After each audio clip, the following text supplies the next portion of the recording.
Good morning all, and welcome to this lecture of semester 4, paper 2, RTM in Nagpur University syllabus, and we were studying the schedule paper 2 as transducers, right? So let me share my screen. So we'll be starting transducers fresh. So I guess my screen is visible to you. Yeah. So screen is visible. Perfect. So today we are going to start with transducers. Transducers, as you all know, that transducers actually are the components which uh, changes. Say sorry. Yes. Yeah. So transducers are the devices or components which are going to give you the parameters to be measured, right? So those are called as transducers. Now let us start with fresh, right? So transducers. Okay. Yeah. So transducers. We are starting this paper as transducer. I'm trying to tell you the concept of transducers and the characteristics related to it. Now let's just start with that. What is a transducer? Transducer is actually a device which converts one form of energy into another form, right? So as far as electronics is concerned, it converts a physical quantity or a physical parameter into some of the electrical quantity, right? So that particular device is called as a transducer. Now it is very important as far as the measurement instruments are concerned. So by and large, we have to convert some of the physical data into the electrical component, and then we are going to convert that into a human readable form, right? So that particular device is called as a transducer. I guess you have understood this transducer. Simple meaning of a transducer is it's going to convert one form of energy into another. For example, if I'm speaking in front of you, so I'm sending some sound waves. So these sound waves are supposed to be the physical quantity, right? So this quantity is being converted into electrical quantity, and then it is being transferred to you, right? So what that particular device is going to do is that vibrations of air are being recorded, and that is converted into electrical signal, and then it is going to give to your speakers. Then only you are able to hear my voice. So that particular device is called as a transducer. Now here I am using a mic over here. So mic is one of the electronic transducer which is going to convert this non-electrical quantity, that is sound, into an electrical quantity, and then it is being transferred to you, and you are able to hear my voice. So speaker is another transducer. Now it is called as a reverse transducer because it is going to convert electrical quantity into, say, the sound, right? So we are having both the transducer which is going to convert one form of energy into another form, right? Now the basic concept of that is we are going to convert a physical quantity into some of the parameters of say electrical quantity. Like here I have shown you the one of the black box like diagram, like it is that transducer. We are assuming it as a transducer. So what it is going to give, if you apply some pressure over here, it is going to give you the voltage, right? So or say current, or say resistance, capacitance, inductance, anything which is considered as an electrical component. Now the physical parameter is pressure, temperature, weight, or in that case sound waves. That in that case there are many n number of physical parameters which are to be measured. Now, as far as sorry, as far as biomedical instrumentation is concerned, you understand biomedical instrumentation where we need to measure the temperature of a body, heart rate, blood pressure, ECG, EMG. All these parameters are to be measured by some of the devices, and that particular devices are called as the transducer. Now, what are transducer? That is what we are going to study in this lecture in depth, right? So let us begin with that. So block diagram for transducer I have shown you. Transducer contains two parts that are closely related to each other. That is, one is the sensing element, and the another one is the transduction, which is going to convert. The sensing element is called as the sensor, and it is device producing measurable response to change in physical conditions, right? Whatever changes are there in the physical condition or in the environment, that is being sensed by the sensor first, and then it is given to the transduction element, which is going to convert it into an electrical signal, right? So this is the block diagram, a simple block diagram of a transducer, which contains this. So when I say we are using a mic, right? We are using a mic. Mic means we call it as a capacitive mic. So capacity, the concept of capacitor, two plates separated by a dielectric medium. So what we are trying to have is one plate is like this and the other is stable.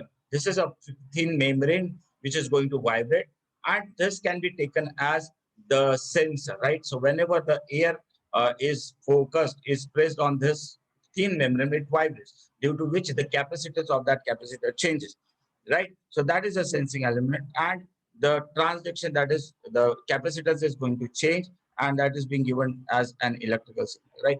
So this is actually the simplest form of a transducer. So in a transducer also, we are having two parts. The one is called as the sensing element, and then the other one is called as the transduction element, right? So this is the basic block diagram of a transducer. Now we have different characteristics also.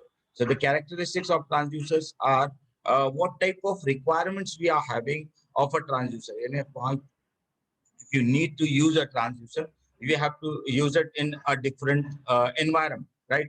So in that particular sense, what uh, characteristics the transducer must possess? So it should have rigidness. Rigidness means say tough, then it should have a linearity. Linearity is one of the most important parameter. Means as the input changes, the voltage should also change. So it should be linear. It should not be non-linear. If it is non-linear, then we won't be able to measure that particular thing, right? So we require a linear changes. So as the input changes, the output should also change. I will show you in one of the graph. I have that graph. Then we have a repeatability. Repeatability means if you measure a particular temperature in say 1,000 times or 1 lakh times, the reading should remain the same. So it should have a repeatability. Means it should reproduce the same sort of result in after some time also, or in any of the instances you are going to measure. So that is the repeatability. Then accuracy.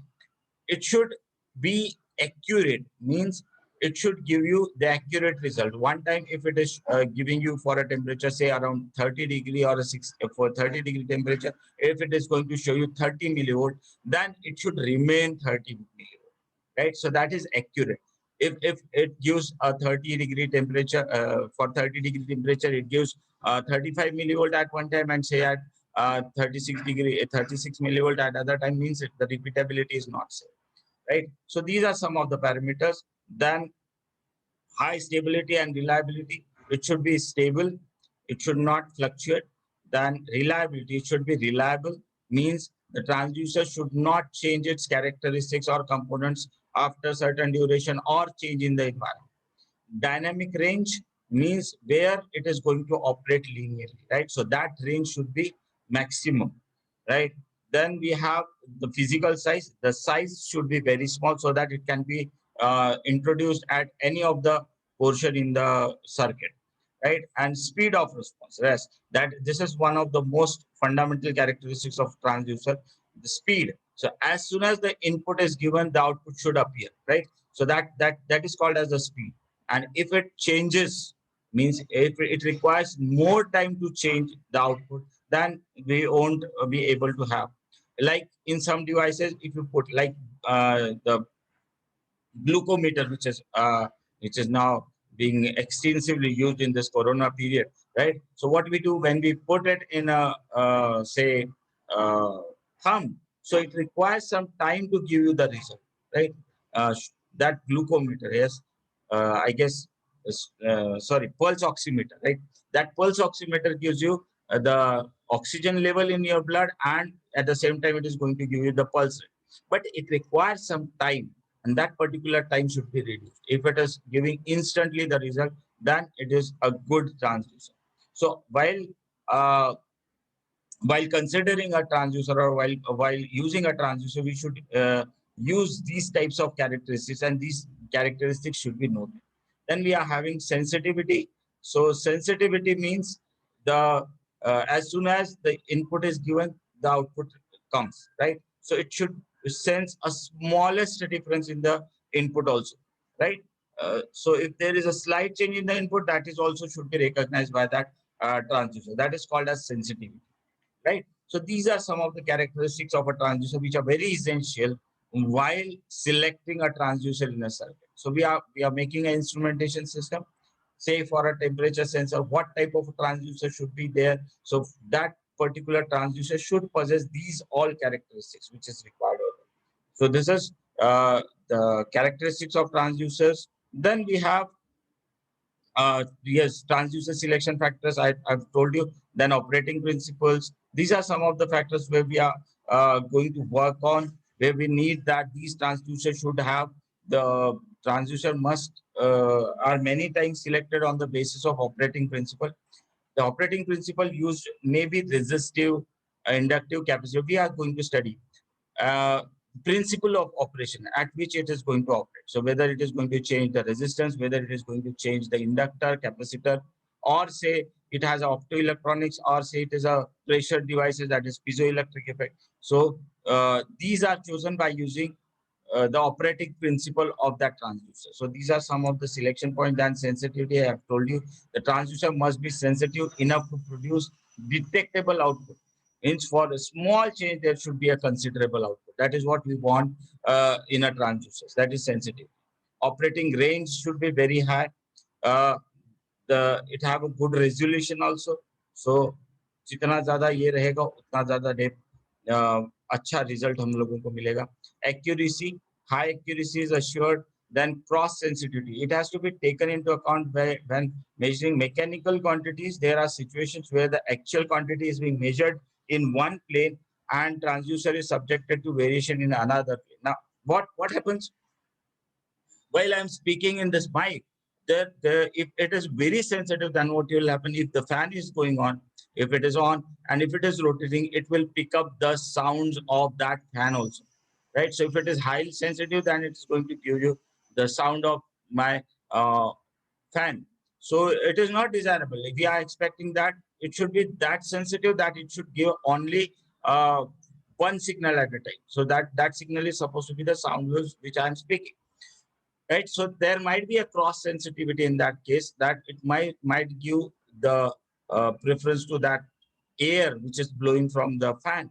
So that can also be amplified, and that can be also be supplied to you. So that is actually the cross sensitivity. Then errors. The transducer should maintain the expected input output relationship as described by the transfer function so as to avoid errors. I guess you are missing this. you should you should have done these practicals on transducers. If you have done this, and then you might have understood what it implies, right? So when you apply an input and the output comes in terms of voltage, current, or say resistance, right? In that case, there might be some errors while taking the reading, right? Even in giving the input also, there might be some considerable errors.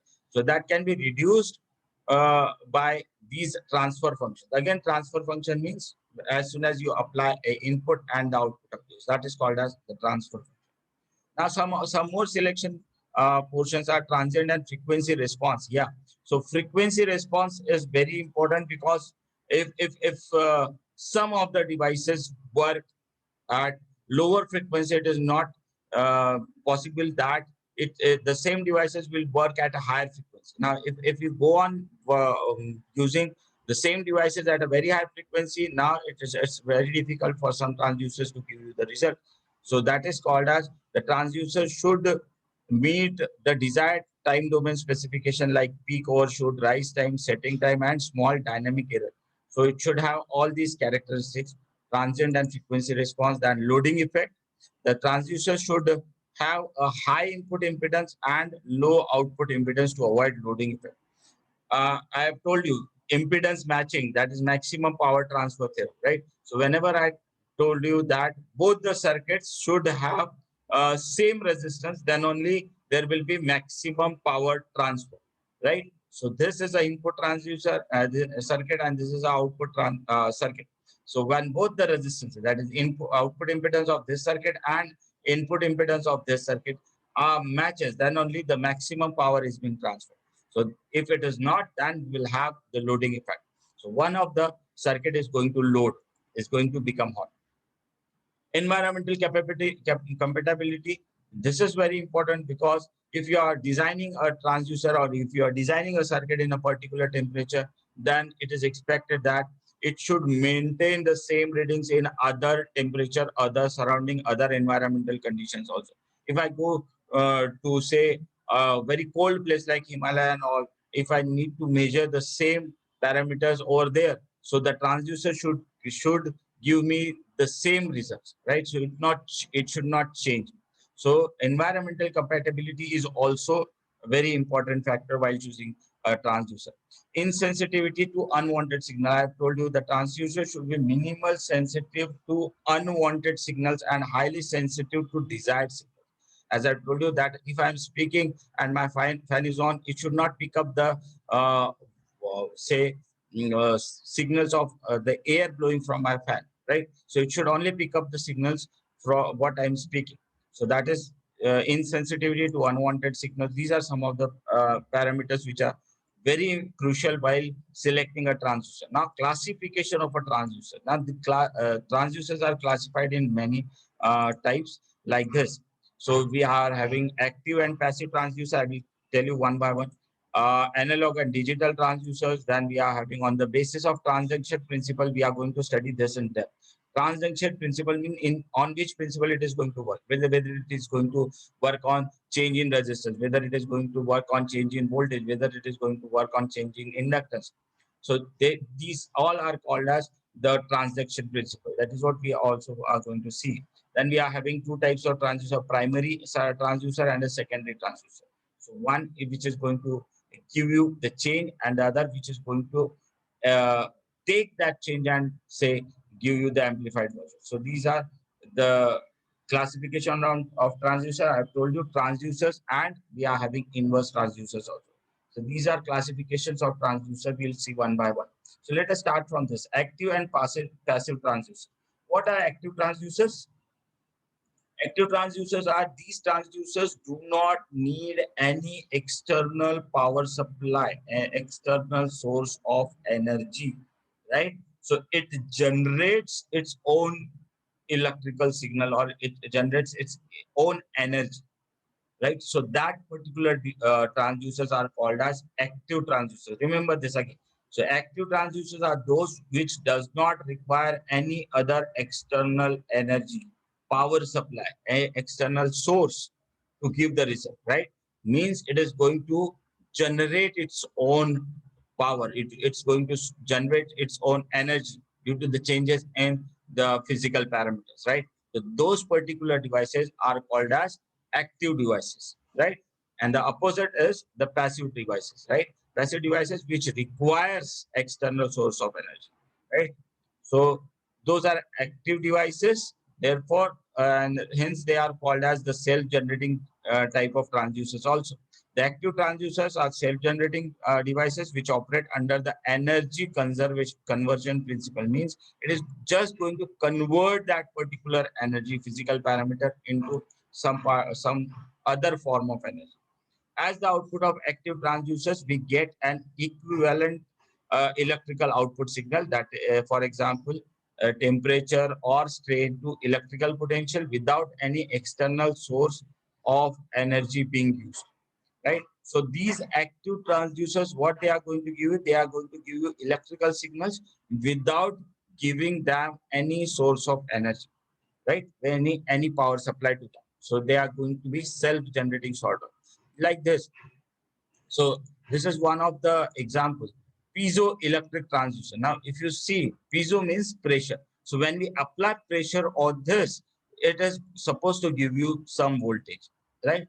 So this is a type of a active transducer, which we are going to study this in depth also.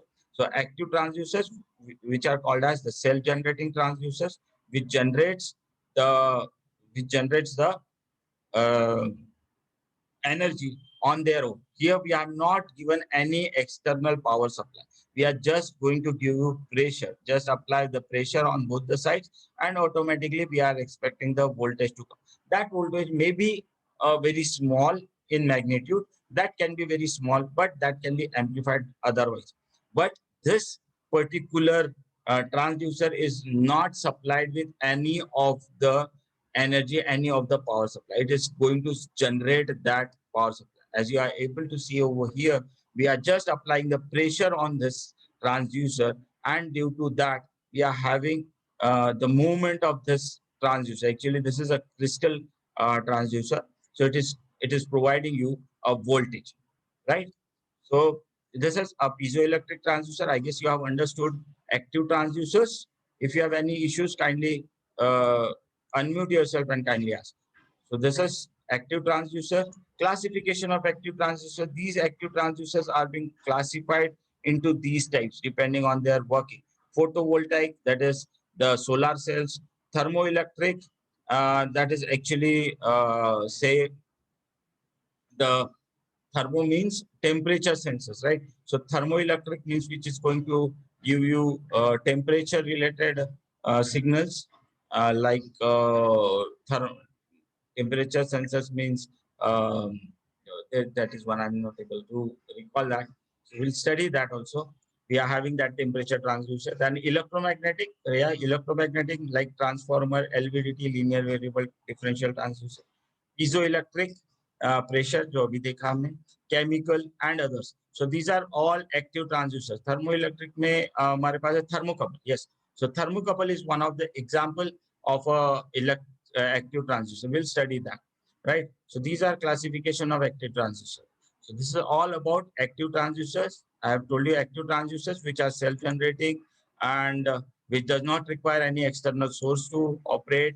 This is one of the example of active transducers, and this is the classification of active transducers. Now let us see the passive transducers. So the passive transducers are those which require external source of power for their operation. So they are not self-generating type of transducers, but they are dependent, right? So dependent on the other sources. So a DC power supply or an audio frequency generator is used as an external power source. So this is to be applied as a source, and then the input is given to there, and then they give you the corresponding output. Means they are just changing the power supply. They are just changing whatever the power is given to them into that particular current or voltage sort of thing. So in some cases DC power supply, or in other cases audio frequency is being applied as the source of energy to them.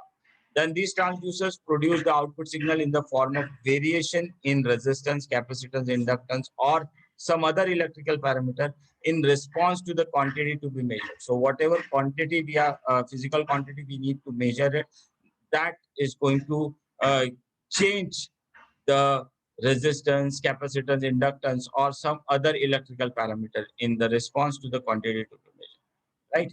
So that is, and this is the example of, say, the passive transducer. This is called as the linear variable differential transducer. Here we are having three coils. This is a primary coil, and this is secondary coil 1, blue color. This is a secondary coil 2, right? And this is being energized, this is being excited. This primary coil is given the AC source over here. So primary, we have to provide the AC source, and if you move this bar over there, then the particular voltages are going to change. So as you are able to see, we are having two lines, blue line, and this is a green line. So these voltages are being given by this secondary of this, and the green lines, green waves are being given by this, and this light blue color line is the combination of both this secondary and primary, secondary 1 and secondary 2 output. Okay, so this is a example of the passive transducer, right? So we have studied two types of transducer, active transducer and a passive transducer. And this is the classification of passive transducers. So passive transducers are variable resistance like strain gauge, thermistor, potentiometer, photoconductors. Variable reactance type is inductive. variable reluctance, variable permeability, LVDT I have shown you. Then we have capacitive transducers also. Optoelectronic where we need a light related transducer, that is photoemissive, photoconductive, and the Hall effect type of transducer. So passive transducers are in various formats we are having there. So I guess you have understood this active and passive transducers. Then the second type is the primary and secondary transducer. We'll just wind up this today. Primary transducers, some transducers contain two sources, the mechanical as well as electrical device. The mechanical device, which converts the physical quantity to be measured into mechanical signal. Such mechanical devices are called as the primary transducer because they deal with the physical quantity to be measured, right? And the second transducer, the electrical device that converts this mechanical signal into corresponding electrical signal. Such electrical device is known as the secondary transducer, right? So I will tell you one example. When I was in MSc, I have made the rain gauge meter, right? Rain gauge meter means how to measure the rain, the quantity of rain arrived in particular interval of time. So that is called as rain gauge meter, where we need to measure the rain. आपने सुना होगा कि आज इतने millimetre बारिश हुई, ऐसा जो बोलते हैं, तो उसका क्या कंसेप्ट है? उसका कंसेप्ट है एक पर्टिकुलर एरिया में कितना पानी आया, कितना पानी जमा हुआ, उसको वो गिनते हैं, right? Say if I put bucket over there and पानी में मैंने बकेट रख दिया, वो बकेट पानी से भर गई, राइट? तो वो पर्टिकुलर एरिया में कितना पानी है, तो उसका मैं डिस्टेंस मेजर करूंगा, उस बकेट में जितना पानी जमा हुआ है उसका मेजर कर लूंगा मैं, तो दैट पर्टिकुलर mm और सेंटीमीटर और मिलीमीटर उतना रेन आया, हम लोग ऐसा बोलते हैं, उतने टाइप। इसका मीटर मैंने उस वक्त बनाया था, तो उसमें मैंने क्या किया था, I have put a float over there. Float जो पानी के ऊपर तैरता है, राइट? तो वो फ्लोट क्या करता था, ऊपर नीचे होता था, पानी जैसे जमा हुआ वैसे। सो मैंने उसको रस्सी धागा बांधा और एक पॉट के ऊपर से, एक पुल्ली के ऊपर से पॉट लगाया। तो पॉट में वो पुल्ली को लगाया, तो जैसे जैसे वो ऊपर आता था, ये पॉट घूमता था, राइट? सो ये पॉट घूमने के वजह से इसका जो रेजिस्टेंस है, या हम लोग उसको पोटेंशियल डिफरेंस टाइप बोलते हैं, कि हम पॉट को घुमाए तो वोल्टेज लेवल कम ज्यादा करते हैं। आप लोगों ने प्रैक्टिकल्स किए, तो वो जैसे जैसे कम या ज्यादा होता था उस वेट के वजह से, तो मेरा जो सेंसर है वो दो प्रकार के होते थे। एक प्राइमरी सेंसर जो मेरा फ्लोट लगा हुआ था, जो पानी के वजह से ऊपर नीचे हो रहा था, और हमारा पॉट जो घूम रहा था। So that particular float was called as the float was called as the primary transducer, and the other one is called as the secondary. The जो potentiometer लगाया था, that is the secondary transducer, right? So this is the another classification of primary and secondary transducer. I guess you have understood this. In the next class, we will be continuing this. So this is an example of the which is given for the primary and secondary. If you are able to see, this is a diaphragm, and the secondary is the windings, right? So this is the primary transducer, that is the diaphragm, where we are going to apply the pressure, and due to that, these wires are going to elongate, right? So if it is going to elongate, then that is going to change, right? So this is called as the primary transducer, and this is the secondary transducer. This is again the example of strain gauge, right? So we are having two transducers over here, the diaphragm, which is the primary transducer, and the second one is the wires which are being connected over here. So this is the secondary transducer. I guess you have understood. If you have any issues, problems, you can send questions on this. Thank you, Peter. Thank you, Rishikesh. Right. Yes, sir. Thank you. Yes, sir. Thank you very much for joining and listening this lecture. If you like this lecture, please like, share, and subscribe my channel. Thank you very much. Have a nice time. See you soon in the next class. Bye. Good day. We'll be continuing the same in the next lecture. See you. Bye. Good day. Have a nice day.